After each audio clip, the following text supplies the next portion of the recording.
બ્રહ્માંડને એક અનંત અને અતિ વિશાળ પઝલ તરીકે કલ્પીએ એટલે એક બહુ જ મોટો કોયડો. બરાબર, એક એવી પઝલ જેનો કોઈ અંત જ નથી. હા, રાઈટ. હવે સવાલ એ છે કે આ બ્રહ્માંડના સર્જનહારે શું માત્ર આ પઝલ બનાવી છે, એટલે કે તે પોતાના સર્જનથી અલગ ઊભા છે, કે પછી તે સર્જનહાર પોતે જ અબજો ટુકડાઓમાં વિખરાઈને આ પઝલ બની ગયા છે? શું સૃષ્ટિ બનાવનાર પોતે જ સૃષ્ટિ બની ગયા છે? આ બહુ જ ઊંડો અને સદીઓ જૂનો પ્રશ્ન છે. બિલકુલ. અને આજના આ ગહન વિશ્લેષણમાં, એટલે કે આપણા આજના ડીપ ડાઇવમાં, આપણે 1820ના દાયકાના એક એવા ઐતિહાસિક અને આધ્યાત્મિક ગ્રંથના પાના ખોલવાના છીએ જે માનવ અસ્તિત્વના આ સૌથી મોટા પ્રશ્નનો જવાબ આપે છે. આપણી પાસે જે સ્ત્રોત છે તે છે વચનામૃત ગઢડા પ્રથમ 41.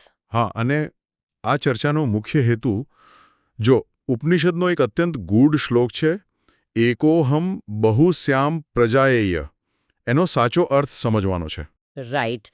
એકોહમ બહુશ્યામ પ્રજાયેય એટલે કે હું એક છું અને હવે હું અનેક રૂપે પ્રગટ થાઉં. આ વાક્યની પાછળ જે વાસ્તવિક બ્રહ્માંડ વિજ્ઞાન છપાયેલું છે તે આજે આપણે ડીકોડ કરવાનું છે. અને આ ચર્ચા જે રીતે શરૂ થાય છે તે જ એટલે પોતાનામાં એક અદ્ભુત ઐતિહાસિક ઘટના છે. આ કોઈ સામાન્ય શૈક્ષણિક પરિસંવાદ નથી, ખબર છે ને? હા, આનું સેટિંગ બહુ જ રસપ્રદ છે. બિલકુલ. આપણે સીધા જ સંવત 1876ના મહાસુદ પાંચમની સાંજમાં જવાનું છે. સ્થળ છે ગઢડા, દાદા ખાચરનો દરબાર. શ્રી વાસુદેવ નારાયણના મંદિર પાસે એક મોટો લીમડાનો વૃક્ષ છે અને તે લીમડા નીચે આવેલા ચોતરા પર એક ઢોલિયો એટલે કે ખાટલો ઢાળેલો છે. આ ઢોલિયા પર શ્રીજી મહારાજ બિરાજમાન છે. ઓહ, આ દૃશ્યની કલ્પના કરીએ તો તે એકદમ સિનેમેટિક લાગે છે. અને મેં જે નોંધ વાંચી એમાં લખ્યું છે કે શ્રીજી મહારાજે સંપૂર્ણ શ્વેત વસ્ત્રો ધારણ કર્યા છે. ગળામાં પીળા ફૂલોનો સુંદર હાર છે. હા, પીળા ફૂલોનો શણગાર. રાઈટ. કાન ઉપર પણ પીળા ફૂલોના ગુચ્છ ધારણ કર્યા છે અને માથે બાંધેલી પાઘડીમાં પણ પીળા ફૂલોના તોરા લટકી રહ્યા છે. તેમની સામે અલગ અલગ દેશોમાંથી આવેલા હરિભક્તો અને મુનિઓની વિશાળ સભા ભરાઈને બેઠી છે.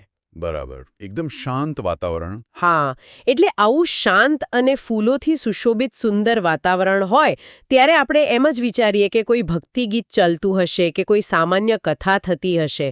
કોને ખબર હોય કે અહીં બ્રહ્માંડના સર્જનની ચર્ચા થવાની છે. એ જ તો આ ઐતિહાસિક નોંધની સૌથી મોટી વિશેષતા છે.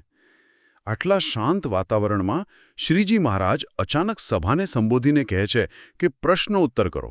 અચ્છા, એટલે સીધી પ્રશ્નોત્તરી શરૂ. હા, અને ત્યાં જ નૃસિંહાનંદ સ્વામી નામક એક સંત ઊભા થાય છે અને વેદાંત ફિલોસોફીનો સૌથી જટિલ પ્રશ્ન મૂકે છે, જે સદીઓથી મોટા વિદ્વાનો માટે માથાનો દુખાવો રહ્યો છે. અને આ પ્રશ્ન ખરેખર બહુ વજનદાર છે. હું એ સોર્સ જોતી હતી. નૃસિંહાનંદ સ્વામી પેલો શ્રુતિનો શ્લોક ટાંકે છે, એકો અહમ બહુશ્યામ પ્રજાયેય, એટલે કે હું એક છું તે બહુરૂપે થાઉં. રાઈટ, વેદવાક્ય. કેટલાક પંડિતો અને વેદાંતીઓ આનો એવો અર્થ કાઢતા હતા કે જુઓ, પ્રલયકાળ વખતે જ્યારે આખા બ્રહ્માંડનો નાશ થઈ ગયો હતો ત્યારે માત્ર એક ભગવાન જ બચ્યા હતા. બધું જ નષ્ટ થઈ ગયું હતું. હા, અને પછી જ્યારે નવી સૃષ્ટિ બનાવવાનો સમય આવ્યો ત્યારે ભગવાને પોતે જ પોતાનું સ્વરૂપ બદલી નાખ્યું અને તેઓ પોતે જ આ સૃષ્ટિના તમામ જીવ અને ઈશ્વર રૂપે પરિવર્તિત થઈ ગયા. એટલે કે પંડિતો એમ કહેતા હતા કે ભગવાને જ પોતાને તોડીને આ જીવજંતુઓ, માણસો, દેવતાઓ બધું બનાવી દીધું. બિલકુલ. તે સમયના પંડિતો આવો જ શાબ્દિક અર્થ કરતા હતા. તેઓનું માનવું હતું કે સર્જનહાર અને સર્જન વચ્ચે કોઈ ભેદ જ નથી. સર્જનહાર પોતે જ આ સૃષ્ટિ બની ગયા છે. પણ મને અહીં થોડી મૂંઝવણ થાય છે અને લાગે છે કે નૃસિંહાનંદ સ્વામીને પણ એ જ મૂંઝવણ થઈ હતી, ખરું ને? હા, સ્વાભાવિક છે. તેઓ સીધો જ આ માન્યતાનો વિરોધ કરે છે અને કહે છે કે આ વાર્તા તો કોઈ મૂર્ખ માણસ જ માને. એટલે સદીઓથી ચાલ્યા આવતા પંડિતોના અર્થઘટનને તેઓ સીધું જ મૂર્ખામી ભર્યું કહી દે છે. હા, કારણ કે તેઓ એક જબરદસ્ત તર્ક આપે છે આની પાછળ. રાઈટ. એ તર્ક એ છે કે ભગવાન તો અચ્યુત છે. હવે જો ભગવાન અચ્યુત હોય તો તે પોતાનામાંથી નીચે પડીને એટલે કે ચ્યુત થઈને જીવ કે ઈશ્વર રૂપે કેવી રીતે થઈ શકે? એક્ઝેક્ટલી. આ અચ્યુત શબ્દ અહીં બ્રહ્માસ્ત્ર જેવું કામ કરે છે. અચ્યુત એટલે જે ક્યારેય પોતાના મૂળ સ્વરૂપમાંથી પોતાની પૂર્ણતામાંથી ચ્યુત થતો નથી, જેનામાં કોઈ દિવસ કોઈ ઘટાડો કે પરિવર્તન આવતું જ નથી. સમજાયું. જો ભગવાન પોતે જ જીવ બની ગયા હોય તો આપણે તો જાણીએ છીએ કે જીવ અપૂર્ણ છે, દુઃખી છે, અજ્ઞાની છે, જન્મ અને મરણના ચક્કરમાં ફસાયેલો છે. હા, બિલકુલ. તો શું ભગવાન પોતે દુઃખી અને અપૂર્ણ થઈ ગયા? જો સર્વોચ્ચ સત્તા જ અપૂર્ણ થઈ જાય તો પછી બ્રહ્માંડનું સંતુલન જ ખોરવાઈ જાય ને. આ તો ભગવાનની મૂળ વ્યાખ્યાની જ વિરુદ્ધ છે. વાત એકદમ સાચી છે. આ સમજવા માટે હું એક ઉદાહરણ વિચારતી હતી. હા, કહો ને. માની લઈએ કે કોઈ ખૂબ જ પ્રખ્યાત માસ્ટર શેફ છે. તે પોતાના રસોડામાં દુનિયાની સૌથી અદ્ભુત કેક બનાવે છે. હવે કેક બનાવ્યા પછી એવું તો નથી જ બનતું કે એ માસ્ટર શેફ પોતે જ ઓગળીને કેકની અંદર ભળી જાય અને પોતે જ કેક બની જાય. બરાબર છે. એ તો શક્ય જ નથી. રાઈટ. જો એવું થાય તો પછી બીજી વાર કેક કોણ બનાવશે? એટલે કે સર્જનહાર હંમેશા પોતાના સર્જનથી અલગ રહે છે અને છતાં સર્જન તેના પર જ આધારિત હોય છે. શેફ અકબંધ રહે છે અને કેક અસ્તિત્વમાં આવે છે. જો એક માણસ પોતાના સર્જનથી અલગ રહી શકતો હોય તો પછી આખા બ્રહ્માંડના સર્જનહાર ભગવાન પોતે જ સૃષ્ટિના જીવો કેવી રીતે બની શકે? બહુ જ સચોટ એનોલોજી છે આ. સર્જનહાર પોતાના અસ્તિત્વનો નાશ કરીને ક્યારેય સર્જન નથી કરતો. હા.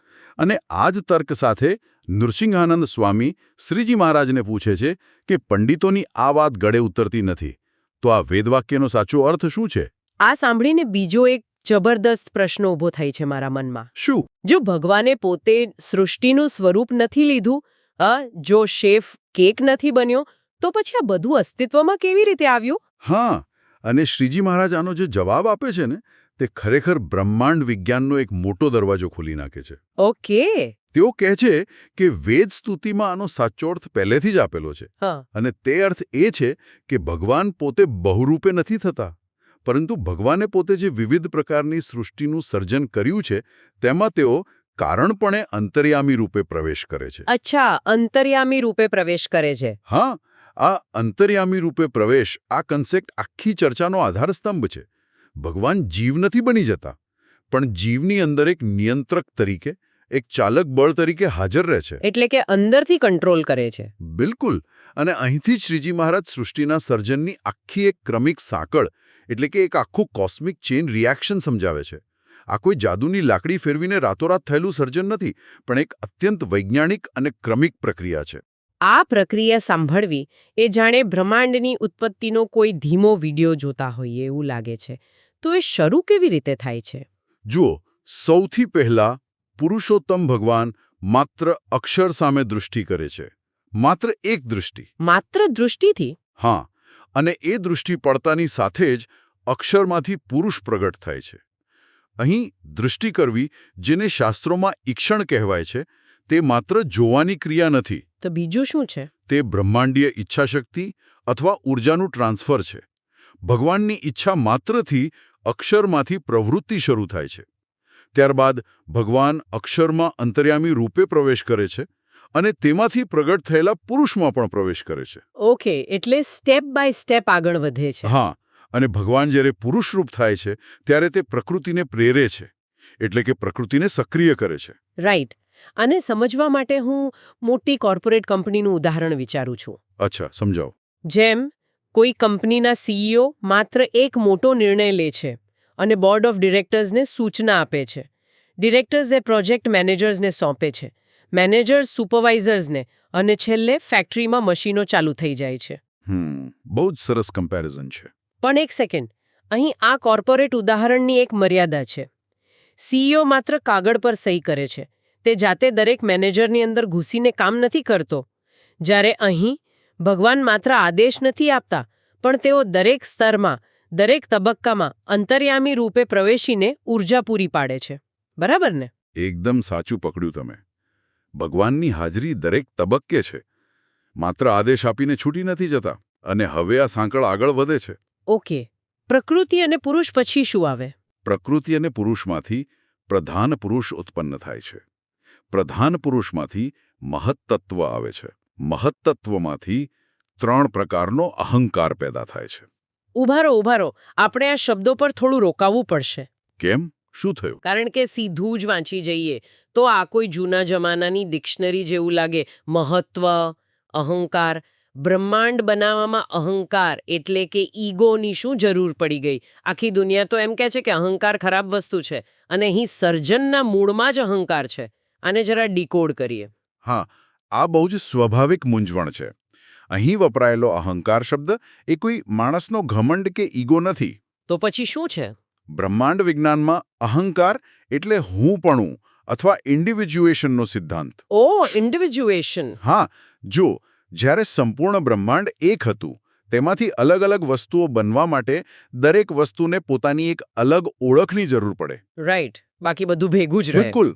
આ હું છું અને આ મારાથી અલગ છે. આ જે અલગ પડવાની પ્રક્રિયા છે ને, તે અહંકાર છે. તે કોઈ ફિઝિકલ વસ્તુ કે ખરાબ વર્તન નથી, પણ એક કોસ્મિક મિકેનિઝમ છે. અચ્છા. અને પેલું મહત્તત્વ. હા, અને તેની પહેલા જે મહત્તત્વ આવે છે તે સમગ્ર બ્રહ્માંડની સામૂહિક બુદ્ધિ અથવા કોસ્મિક ઇન્ટેલિજન્સ છે. એટલે કે પહેલા બુદ્ધિ આવે છે, પછી અલગ પડવાનો સિદ્ધાંત આવે છે. આ તો ખરેખર અદ્ભુત છે. એટલે કે ભૌતિક દુનિયા બનતા પહેલા એક કોન્સેપ્ચ્યુઅલ દુનિયા, એક આઈડિયાની દુનિયા અસ્તિત્વમાં આવે છે. બિલકુલ. પછી આ અહંકારમાંથી આગળ શું થાય છે? આ અહંકારમાંથી 5 ભૂત ઉત્પન્ન થાય છે. 5 ભૂત એટલે પૃથ્વી, જળ, અગ્નિ, વાયુ, આકાશ. એક્ઝેક્ટલી. અને સાથે 5 વિષય, ઇન્દ્રિયો, અંતઃકરણ અને દેવતાઓ ઉત્પન્ન થાય છે. આ બધા જ તત્વો ભેગા મળીને એક વિશાળ સ્વરૂપ ધારણ કરે છે, જેને વિરાટ પુરુષ કહેવાય છે. અચ્છા, વિરાટ પુરુષ. અને હવે આપણે જે દેખાય છે તે દુનિયા શરૂ થાય છે, રાઈટ? હા, વિરાટ પુરુષના નાભિકમળમાંથી બ્રહ્માજી ઉત્પન્ન થાય છે. બ્રહ્માજીમાંથી મરીચ્યાદિક પ્રજાપતિઓ આવે છે. તેમનામાંથી કશ્યપ પ્રજાપતિ આવે છે. ઓકે. કશ્યપમાંથી ઇન્દ્ર વગેરે દેવતાઓ, દૈત્યો અને છેલ્લે આ પૃથ્વી પર દેખાતી તમામ સ્થાવર સૃષ્ટિ એટલે કે વૃક્ષો, પર્વતો અને જંગમ સૃષ્ટિ એટલે કે મનુષ્યો, પશુઓ અને પક્ષીઓ બધું જ ઉત્પન્ન થાય છે. વાહ! આ તો એક વિશાળ ધોધ જેવું છે, જે ઉપરથી શરૂ થઈને નીચે સુધી અલગ અલગ ધારાઓમાં વહે છે. અને ભગવાન એ અંતર્યામી રૂપે આ ધોધના દરેક ટીપામાં રહેલું પાણી છે. બહુ જ સુંદર રીતે સમજાવ્યું તમે. બરાબર, અંતર્યામી રૂપે ભગવાન અક્ષરથી લઈને એક સામાન્ય કીડી સુધી બધામાં હાજર છે. રાઈટ. અને આનાથી પહેલા વેદ વાક્યનો અર્થ સિદ્ધ થાય છે કે ભગવાન પોતે વસ્તુઓ બન્યા નથી, પણ એ બધાની અંદર નિયંત્રક રૂપે રહ્યા છે, એટલે કે બહુરૂપે દેખાય છે. પણ અહીં મારી બુદ્ધિ થોડી અટકે છે. હા. એક પ્રશ્ન થાય છે. હા. પૂછો ને, જો સર્વોચ્ચ સત્તા, જે અનંત શક્તિમાન છે, તે જ ભગવાન અક્ષરમાં પણ અંતર્યામી રૂપે છે, બ્રહ્માજીમાં પણ એ જ ભગવાન છે, એક સામાન્ય માણસમાં પણ એ જ ભગવાન છે, અને પેલા નાના પશુ પક્ષીમાં પણ એ જ ભગવાન છે. હા, છે જ. તો પછી આ બધાની શક્તિઓ આટલી બધી અલગ શા માટે છે? અક્ષરની શક્તિઓ તો કલ્પના બહારની છે, જ્યારે માણસની શક્તિઓ બહુ સીમિત છે, અને પથ્થર તો હલી પણ નથી શકતો. બરાબર. જો અંદર રહેલું તત્વ એક જ હોય તો પરિણામમાં આટલો મોટો તફાવત કેમ? આજ આ ગહન ચર્ચાનો સૌથી ઊંડો અને તાર્કિક હિસ્સો છે. શ્રીજી મહારાજે તારતમ્યતાનો સિદ્ધાંત રજૂ કરે છે. તારતમ્યતા એટલે શું? તારતમ્યતા એટલે વિવિધતા અથવા પાત્રની ક્ષમતાનો તફાવત. તેઓ સ્પષ્ટ કરે છે કે પુરુષોત્તમ ભગવાન અંતર્યામી રૂપે રહ્યા તો છે જ, પણ તેમના પ્રકાશ કે શક્તિનું પ્રમાણ ન્યૂનાધિક છે, એટલે કે ઓછા વત્તા પ્રમાણમાં છે. અચ્છા, એટલે સરખા પ્રમાણમાં નથી? ના, જે રીતે ભગવાન અક્ષરમાં રહ્યા છે તેવી જ રીતે તેઓ પ્રકૃતિ પુરુષમાં નથી રહ્યા.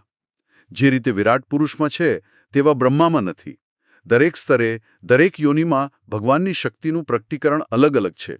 ભગવાન તે પાત્ર મુજબ પોતાની શક્તિને મર્યાદિત કરીને અંદર રહે છે. પણ આ કેવી રીતે શક્ય છે?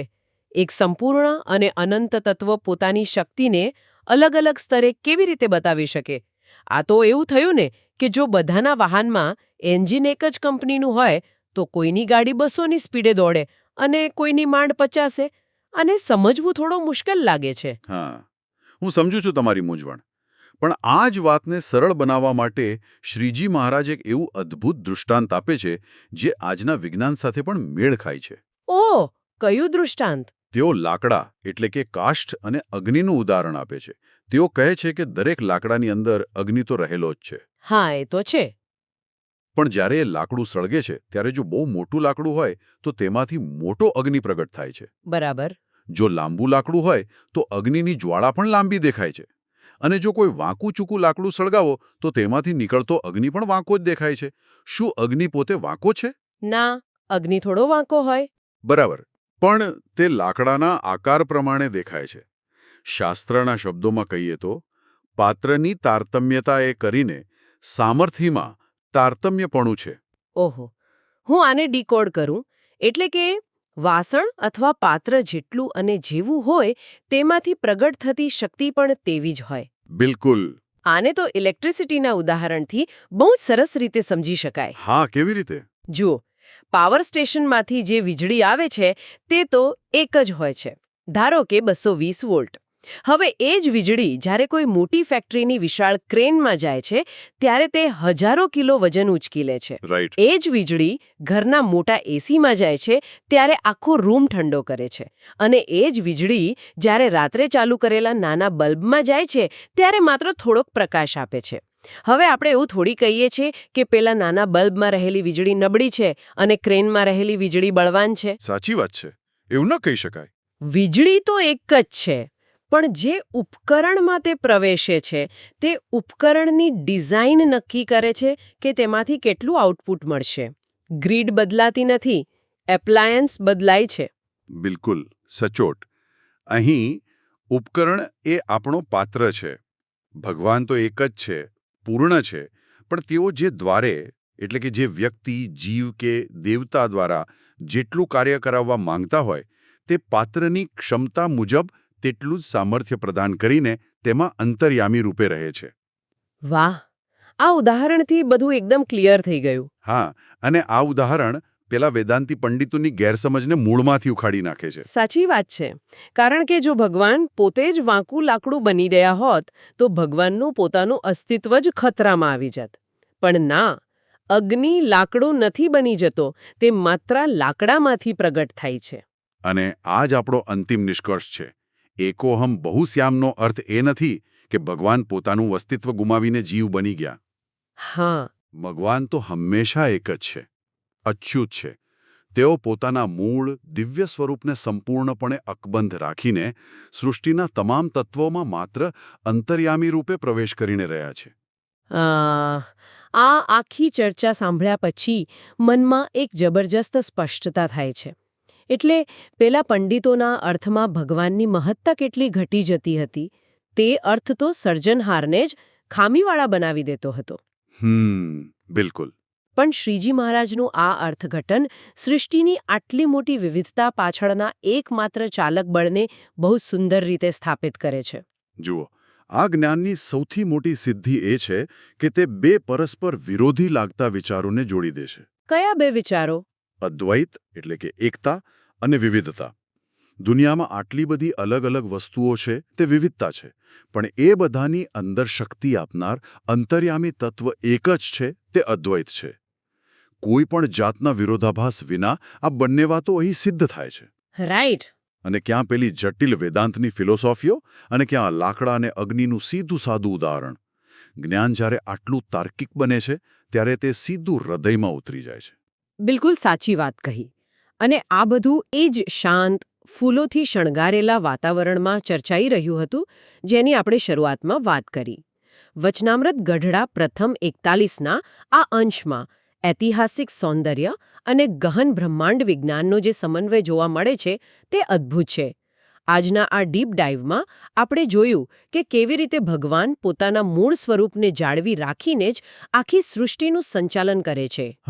પણ આખી ચર્ચાના અંતે એક બહુ જ મોટો અને અંગત વિચાર મારા મનમાં જન્મે છે.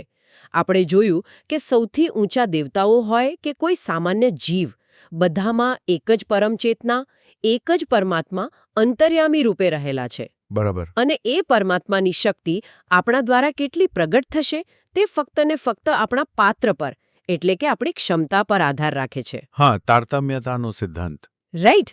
તો જો આખી જિંદગી આપણે આપણી મર્યાદાઓ પર રડ્યા કરીએ તેના બદલે જો આપણે આપણા જ્ઞાનને, આપણા વિચારોને અને આપણા દૃષ્ટિકોણને વિશાળ બનાવીએ તો શું આપણે પોતાના પાત્રને મોટું નથી કરી શકતા?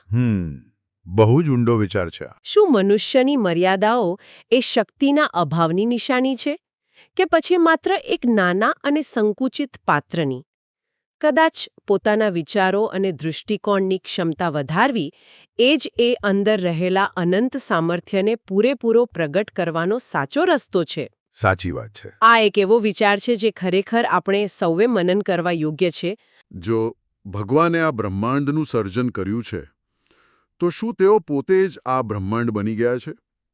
એટલે આ પ્રશ્ન પહેલી નજરે કદાચ બહુ સામાન્ય લાગે, પણ ખરેખર આ એક બહુ જ ભયાનક દાર્શનિક જાળ છે. હા, બિલકુલ. અને આ એક એવો કોયડો છે જેણે મોટા ફિલસૂફોને મૂંઝવણમાં મૂકી દીધા છે. સાચી વાત છે. કારણ કે જો ભગવાન પોતે જ બદલાઈને આ આખું જગત બની ગયા હોય તો તેનો સીધો અર્થ એ થાય કે ભગવાન આ માટીમાં છે, પથ્થરોમાં છે અને પૃથ્વી પરના સૌથી ક્રૂર અને પાપી માણસોમાં પણ ભગવાન જ રહેલા છે. તો પછી પવિત્રતા અને અપવિત્રતા વચ્ચેનો ભેદ જ ક્યાં રહ્યો? એક્ઝેક્ટલી. જો પાપી માણસ પણ ભગવાન હોય તો પછી આપણે સારા કર્મો કેમ કરવાના? બરાબર.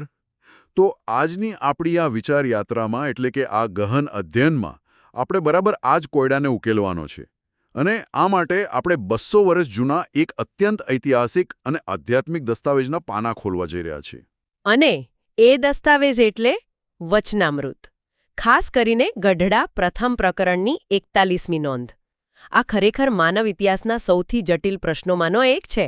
હા, અને સૌથી રસપ્રદ બાબત એ છે કે આપણે કોઈ શુષ્ક ફિલોસોફીની ચોપડીનું વિશ્લેષણ નથી કરી રહ્યા. આપણે એક જીવંત ચર્ચાના સાક્ષી બની રહ્યા છીએ. બિલકુલ.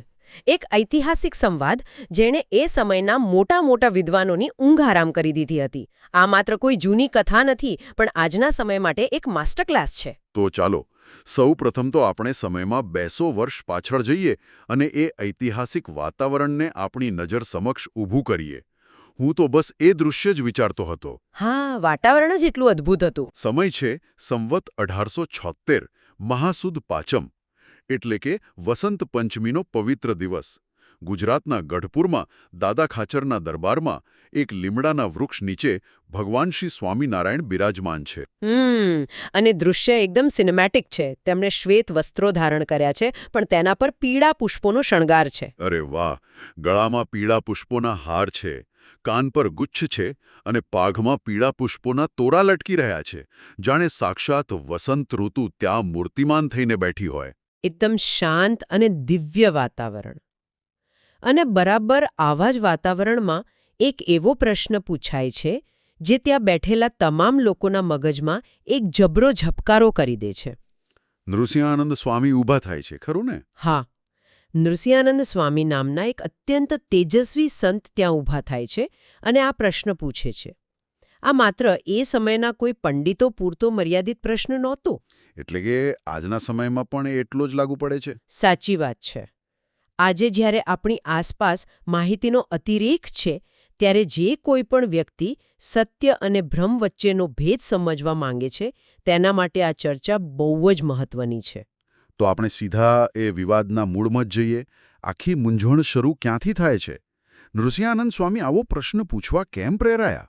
જુઓ, આ ઐતિહાસિક નોંધ દર્શાવે છે કે આખા વિવાદનું મૂળ વેદની એક શ્રુતિ એટલે કે એક પ્રાચીન મંત્રમાં રહેલું છે. અચ્છા, એ કયું મંત્ર છે?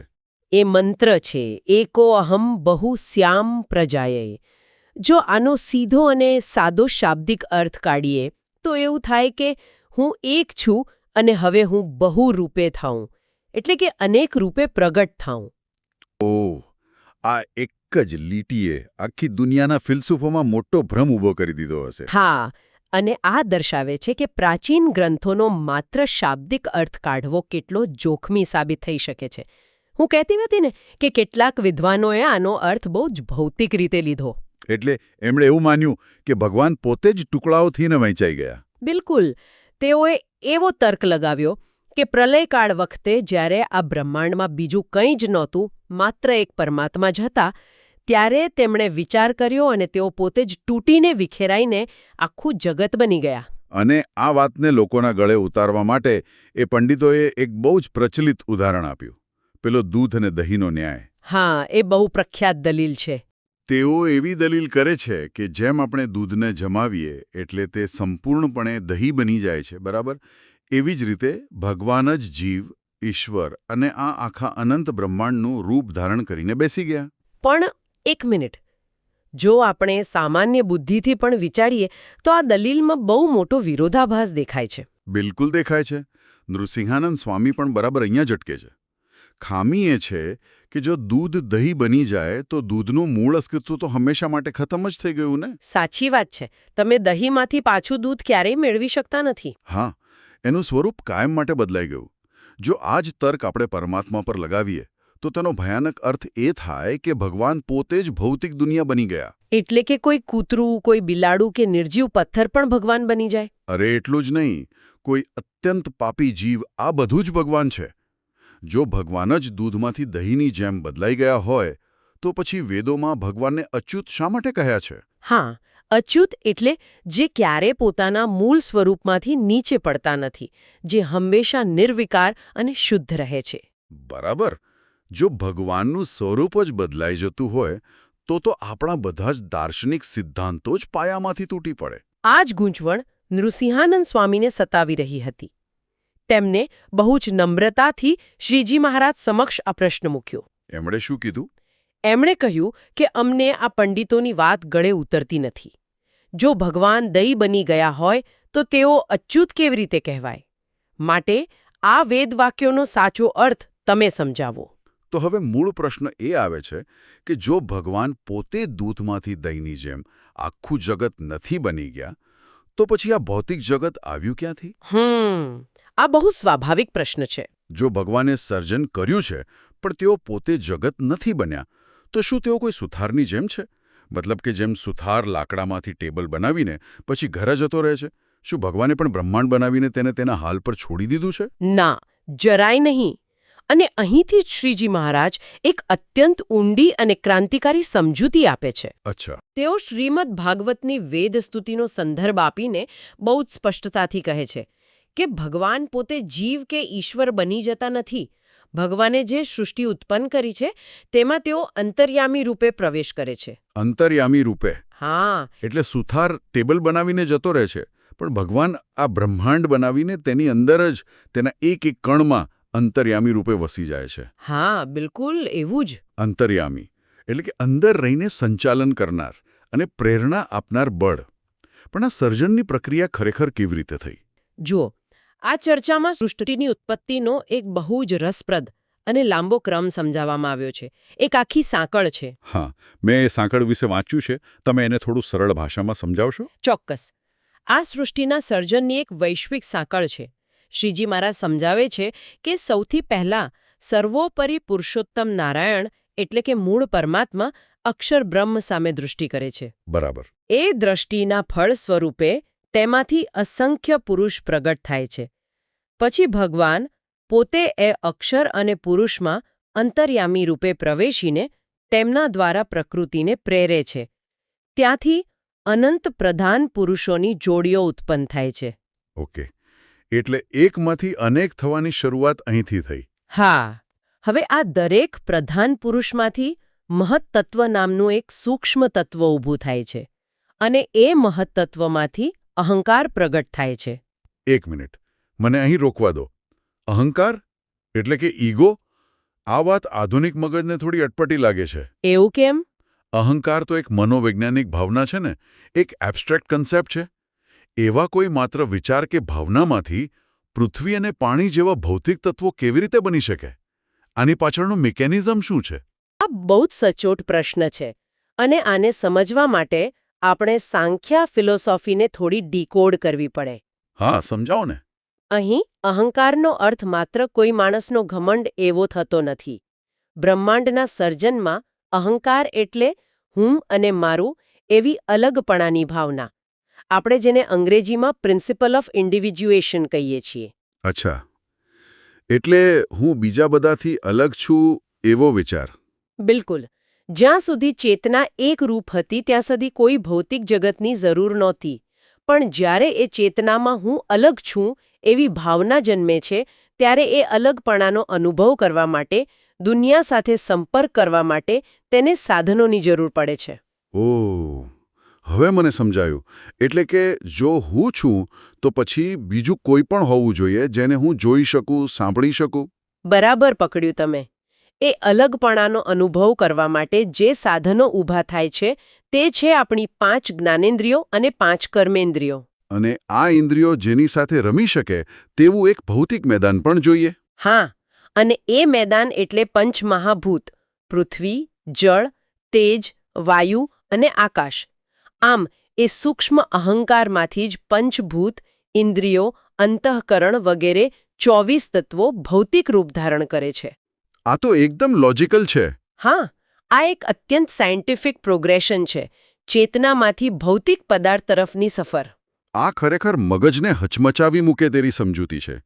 એટલે કે માત્ર વિચારમાંથી જ પદાર્થનું અસ્તિત્વ ઊભું થાય છે. અને વાત ત્યાં અટકતી નથી. એ 24 તત્વો ભેગા મળીને વિરાટ પુરુષ બનાવે છે. તેમાંથી બ્રહ્મા, મરીચી આદિ પ્રજાપતિ, કશ્યપ અને છેલ્લે જઈને દેવતાઓ, દાનવો, પશુ પક્ષીઓ અને આપણા જેવા મનુષ્યો ઉત્પન્ન થાય છે. આ આખી એક ભવ્ય ચેન છે. વાહ! અને આ આખી સાંકળમાં જે સૌથી મહત્વની વાત મહારાજ સમજાવે છે તે એ છે કે ભગવાન આ દરેક તબક્કે અંતર્યામી રૂપે પ્રવેશ કરે છે. હા, તેઓ પોતે એ પદાર્થ નથી બનતા, પણ તેની અંદર બેસીને તેને જીવંત રાખે છે. આ બાબતને સમજવા માટે મારા મગજમાં એક આધુનિક ઉદાહરણ આવે છે. ચાલો એક પાવર પ્લાન્ટની કલ્પના કરીએ. અચ્છા, પાવર પ્લાન્ટ. હા, જુઓ, પાવર પ્લાન્ટમાંથી આવતી વીજળી આખા શહેરને ચલાવે છે. એ વીજળીથી જ આપણા ઘરનું ટીવી ચાલે છે, ફ્રિજ ચાલે છે અને ઓવન પણ ચાલે છે. હવે વીજળી પોતે જ ટીવી કે ફ્રિજ બની જતી નથી. અરે વાહ, બહુ સરસ એનાલોજી છે. વીજળી એ ઉપકરણોની અંદર રહીને અંતર્યામી રૂપે તેને કામ કરવાનો પાવર આપે છે. ભગવાનની સત્તાનું પણ એવું જ છે. ભગવાન પોતે મનુષ્ય કે પશુ નથી બની ગયા, પણ તેમની સત્તા વિના આ જગતનું એક પાંદડું પણ હલી શકતું નથી. આ પાવર પ્લાન્ટનું ઉદાહરણ એકદમ પરફેક્ટ છે. ભગવાન એ પાવર સોર્સ છે અને આખું જગત એ વિવિધ ઉપકરણો છે. પણ ઊભા રહો. જો આપણે આ વીજળીના ઉદાહરણને સાચું માની લઈએ તો એક બહુ મોટો અને ખતરનાક સવાલ ઊભો જાય છે. કયો સવાલ?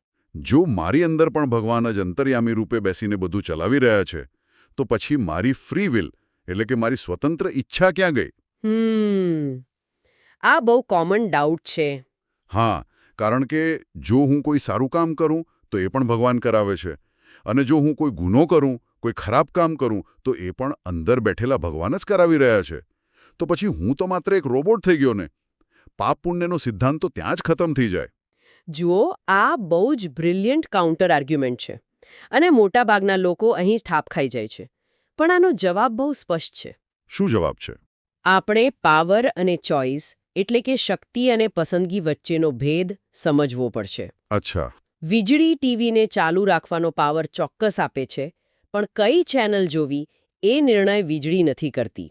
એ નિર્ણય રિમોટ પકડનાર વ્યક્તિ કરે છે. આહા, આ તો બહુ સચોટ વાત કરી તમે. ભગવાન અંતર્યામી રૂપે જીવને જોવાની, સાંભળવાની કે ચાલવાની શક્તિ આપે છે. પણ એ શક્તિનો ઉપયોગ કરીને કોઈ ગરીબને મદદ કરવી કે કોઈને નુકસાન પહોંચાડવું એ પસંદગી સંપૂર્ણપણે એ જીવની પોતાની છે. એટલે ભગવાન કોઈની પાસે બળજબરીથી કંઈ કરાવતા નથી? બિલકુલ નહીં. એટલે જ ભગવાન સર્વકર્તા હોવા છતાં જીવના કર્મોના ફળ માટે જીવ પોતે જ જવાબદાર છે. ભગવાન માત્ર શક્તિ આપે છે, નિર્ણય નહીં. આ સમજૂતીથી આખી વાત એકદમ સ્પષ્ટ થઈ ગઈ. ભગવાન શક્તિનો સ્ત્રોત છે, પણ ચેનલ બદલવાનો રિમોટ આપણા પોતાના હાથમાં છે. બરાબર. પણ હવે આમાંથી એક બીજો સવાલ ઊભો થાય છે. જો એક જ પાવર પ્લાન્ટની વીજળી બધે વહી રહી છે, જો એક જ પરમાત્મા બધાની અંદર અંતર્યામી રૂપે રહેલા છે, તો પછી બ્રહ્મા જેવા મહાન દેવતા અને મારા જેવા એક સામાન્ય મનુષ્ય વચ્ચે ફરક શું છે? આ બહુ ડીપ પ્રશ્ન છે. હા, કોઈ જ્ઞાની સંત અને એક સામાન્ય ખેડૂત વચ્ચે શું તફાવત છે? શક્તિ તો બધામાં સરખી જ વહી રહી છે ને? આ પ્રશ્ન આપણને આ ઐતિહાસિક ચર્ચાના એક બીજા મહાન સિદ્ધાંત તરફ લઈ જાય છે, જેને આ ફિલોસોફીમાં તારતમ્યતા કહેવામાં આવે છે. તારતમ્યતા. આનો અર્થ શું થાય? સરળ ભાષામાં કહીએ તો પાવર પ્રપોર્શનેટ ટુ કેપેસિટી. ઓકે. એટલે કે પાત્રની યોગ્યતા અને ક્ષમતા પ્રમાણે જ શક્તિનું પ્રગટીકરણ થવું. શ્રીજી મહારાજ બહુ સ્પષ્ટ શબ્દોમાં સમજાવે છે કે ભગવાન બધામાં રહ્યા છે એ વાત 100% સાચી, પણ તેઓ બધે એક સરખી રીતે નથી દેખાતા.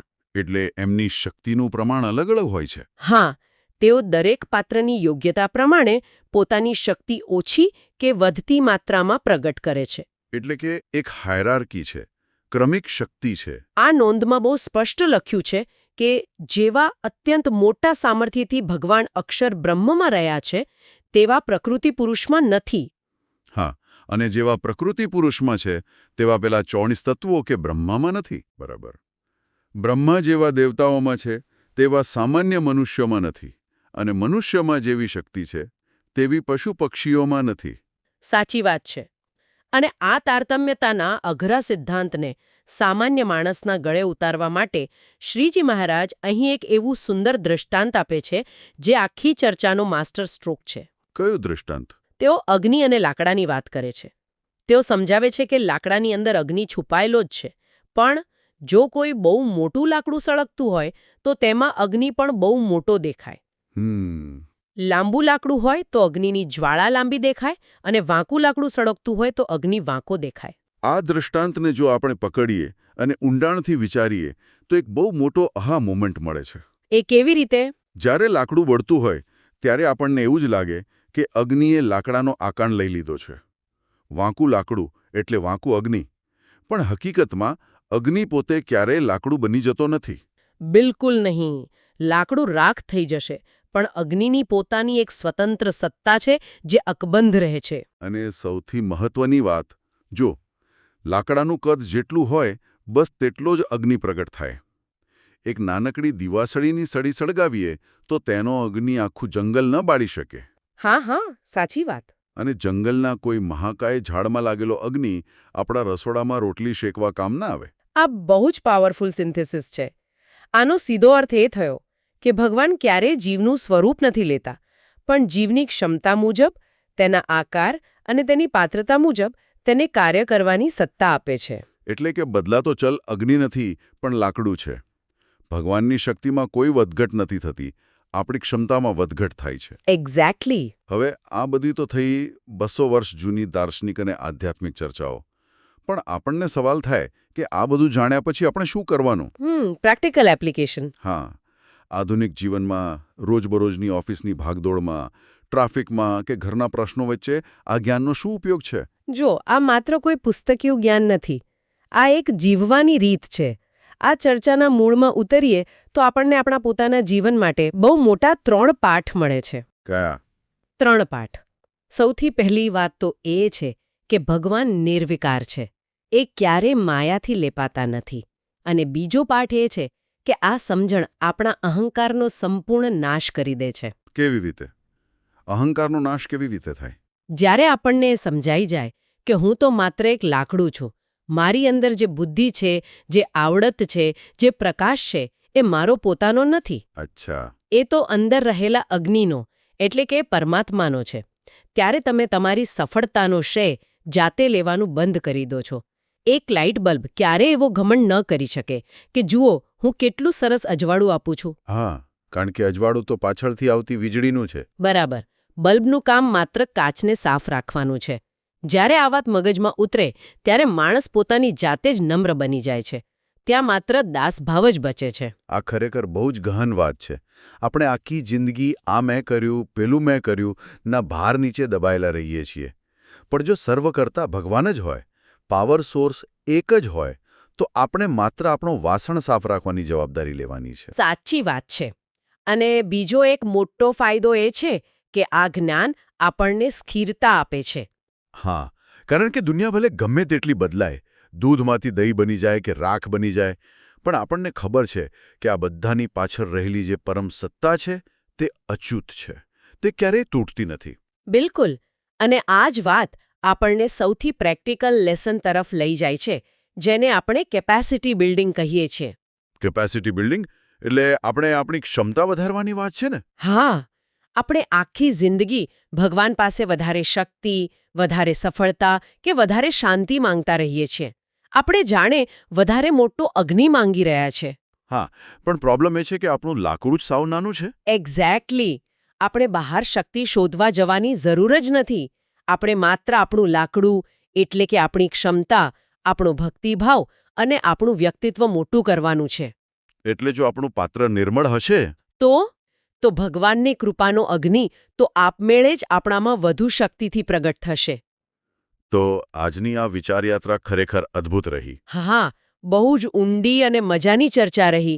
ગઢડાના એ લીમડાના ઝાડ નીચે નૃસિંહાનંદ સ્વામીના એક સાદા લાગતા પ્રશ્નથી શરૂ થયેલી ચર્ચા, વેદ મંત્રોના શાબ્દિક અર્થમાંથી ઊભી થયેલી ગેરસમજ, પેલો દૂધ દહીંનો અયોગ્ય તર્ક, અને સાંખ્ય પ્રક્રિયા, ચેતનામાંથી પદાર્થ બનવાની સફર. બિલકુલ, પાવર પ્લાન્ટની વીજળી અને છેલ્લે અગ્નિ અને લાકડાના અત્યંત પ્રેક્ટિકલ દ્રષ્ટાંત સુધીની આપણી સફર બહુ જ રોમાંચક રહી. આપણે એ સ્પષ્ટપણે સમજ્યા કે ભગવાન જગત બની નથી ગયા. હા, પણ જગતના કણેકણમાં અંતર્યામી રૂપે બેસીને તેને જીવંત રાખી રહ્યા છે. અને એ પાવર આપણી પોતાની ક્ષમતા મુજબ આપણામાં પ્રગટ થાય છે. આ એક એવું સત્ય છે જે માણસને અંદરથી મુક્ત કરી દે છે. અને છતાં તેને પોતાના કર્મો પ્રત્યે વધુ જવાબદાર બનાવે છે. બરાબર. તો આજના આ ગહન અધ્યયનને આપણે એક અંતિમ વિચાર સાથે અહીં જ વિરામ આપીએ. એક એવો વિચાર જે કદાચ આ ચર્ચા પૂરી થયા પછી પણ મગજમાં લાંબા સમય સુધી ગુંજતો રહેશે. હા, ચોક્કસ. પ્રશ્ન માત્ર આપણી ક્ષમતાનો છે. તો પછી આપણને વિચાર આવે કે આજે આપણે આપણા પોતાના રોજિંદા જીવનમાં, આપણા વિચારોમાં કે વર્તનમાં એવો કયો સભાન બદલાવ લાવી રહ્યા છીએ? જેથી આપણે માત્ર એક નાનકડી દિવાસળી બનીને ન રહી જઈએ. એક્ઝેક્ટલી. જેથી આપણે એક એવું મોટું લાકડું બની શકીએ જે પોતાના અને પોતાની આસપાસના અન્યોના જીવનમાં મોટા પાયે અજવાળું ફેલાવી શકે. આ પ્રશ્ન ખરેખર આપણને સૌને એક ઊંડા આત્મનિરીક્ષણ તરફ દોરી જાય છે. બિલકુલ. આ જ ગહન અને વિચાર પ્રેરક પ્રશ્ન સાથે આજના આ વિશ્લેષણના સત્રને આપણે પૂર્ણ કરીએ છીએ. જ્ઞાનની આવી જ નવી શોધો અને ઊંડી ચર્ચાઓ સાથે ફરીથી મળીશું. આવજો.